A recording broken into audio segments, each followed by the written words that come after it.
হাজিরা ব্যস্ত বেশি আর না ব্যস্ত মাসের খাওয়া লাই ওই গৃহস্থী মোটামুটি ভালো হয়, খারাপ না।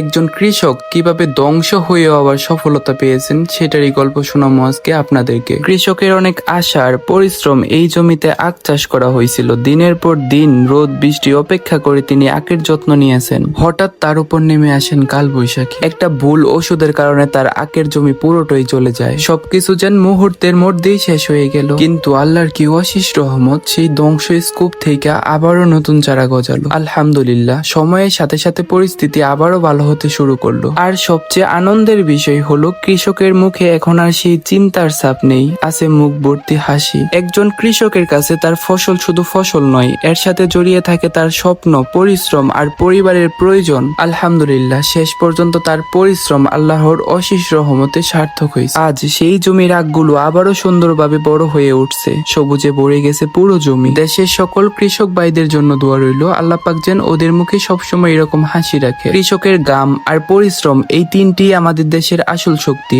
সকলে ভালো থাকবেন, সুস্থ থাকবেন, নিজের খেয়াল রাখবেন। দেখা হবে নতুন কোনো ভিডিওতে। আল্লাহ হাফেজ।